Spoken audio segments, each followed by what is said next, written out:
औज़ुबिल्लाहि मिनश्शैतानिर्रजीम बिस्मिल्लाहिर्रहमानिर्रहीम।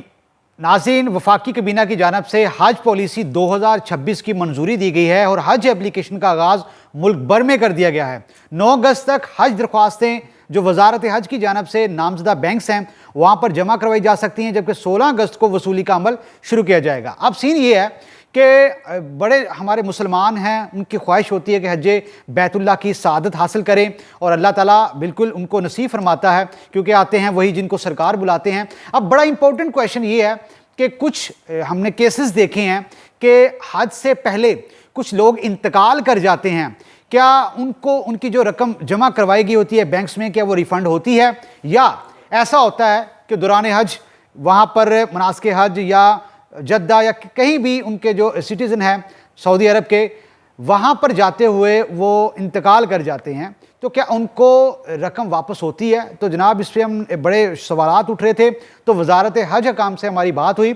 उनके मुताबिक अगर पाकिस्तान से कोई शख्स जाता है किसी भी शहर से, तो अगर वो तमाम तरह अपनी जमा जो करवाता है हज के लिए, जितनी भी, क्योंकि पैकेज रखा गया है 11.5 से 12.5 लाख जो तखमीना लगाया गया है, तो उसको रिफ़ंड हो जाती है। कोई भी मुश्किल आ जाती है, एमरजेंसी आ जाती है या बंदा इंतकाल कर जाता है, वो तमाम तर जो रकम है वो वापस हो जाती है। इसका तरीकाकार भी आपको बताएंगे। अगर कोई शख्स दौरान हज, मनासिक हज और जद्दा या मदीना, मक्का कहीं भी जाते वो इंतकाल कर जाता है, तो वहाँ भी वजारत हज की जानिब से ये इतलाक होता है इसके कवानीन का कि उसको तमाम तर जो रकम है वो वापस मिलती है। अब रकम वापस और रिफ़ंड का क्या तरीकाकार है, क्या इसमें कटौती होती है?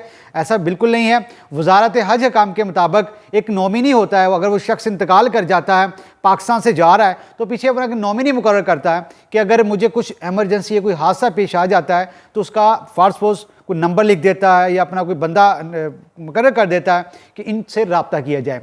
तो वो जो नॉमिनी है वो एक एप्लीकेशन लिखेगा जिसमें उसका डेथ सर्टिफिकेट लगाएगा। अगर कोई एमरजेंसी है वो तमाम तर अथेंटिकेशन के साथ, वेरिफिकेशन के साथ अपने एविडेंस लगा के वजारत हज को देगा, और अकाउंट ऑफिस है जो इसका डील करता है, वो तमाम तर जो आज़मीन हज को दी गई रकम है, उसकी जमा करवाई गई रकम है, वो वापस करने का पाबंद होगा और वो रकम वापस भी होती है।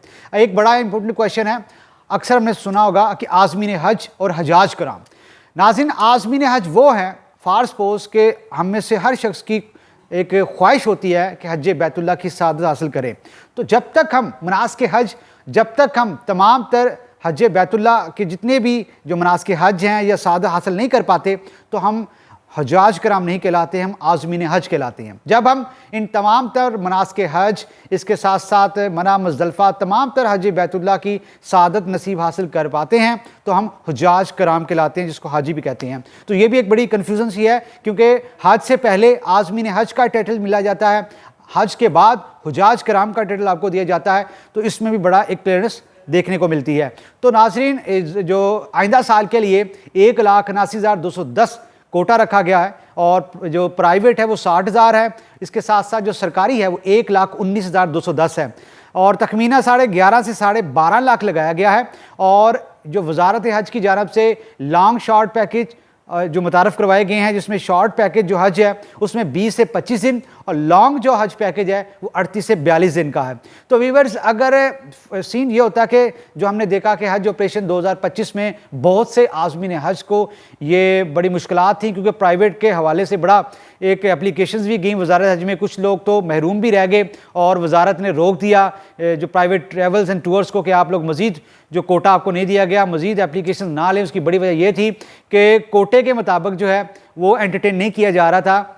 अब जो आइंदा हज ऑपरेशन है उसमें तमाम तर चीज़ों को मद्देनज़र रखा जा रहा है। रोड टू मक्का प्रोजेक्ट के तहत इस्लामाबाद, कराची, लाहौर से आज़मीन हज जा सकेंगे, और फ़्लाइट ऑपरेशंस भी इनका बड़ा क्लियरली रखा गया है कि कोई भी मुश्किलात ना हो। तो बड़ा इंपॉर्टेंट क्वेश्चन ये था कि अगर हाजी आज़मीन हज या हुजाज कराम, यानी कि दोनों अगर जो टाइटल लेने वाले अगर इंतकाल कर जाते हैं, तो क्या उनको रकम रिफ़ंड होती है? अगर होती है तो कितनी डिडक्शन होती है? तो कोई डिडक्शन नहीं है। आपने अपने एविडेंस अगर इंतकाल कर जाते हैं तो दर्ज सर्टिफिकेट्स में दीगर तमाम तरह क्वाइफ लगाने हैं। आपका कि नॉमिनी होगा वो वजारत हज को तमाम तर डॉक्यूमेंट्स प्रोवाइड करेगा। जो उनका अकाउंट ऑफिस है, आप मुतलका हाजी कैंप से रजू करते हुए अपने इस केस को अपना दायर करते हुए तमाम तर जो रकम है वो वापस ले सकते हैं, क्योंकि बड़े जो आज़मीन हज है उनकी कोशिश होती है कि हम हज बैतुल्लाह की सादत हासिल करें। इस ज़मन में वो उनका ध्यान नहीं जाता कि अगर हमारे साथ कोई एमरजेंसी हो जाती है तो इस रकम को हम कैसे रिफ़ंड करवाएं। वो बैंक्स के पास जाते हैं, बैंक्स उनको रिफ़ंड नहीं करता, क्योंकि जब तक वजारत हज उनको डायरेक्शन नहीं देता कि आप ये रकम वापस करें तब तक ये नहीं हो पाता। तो वीवर्स, आपकी मुश्किलात आसान की हैं। आपने वजारत हज से रजू करते हुए तमाम तरह कवायफ लेकर फिर बैंक्स के पास जाना है, तो बैंक आपका 1 रुपया भी रखने का पाबंद नहीं होगा। तमाम तर जो रकम आपको रिफ़ंड करेगा विदाउट एनी डिडक्शन। बहुत शुक्रिया।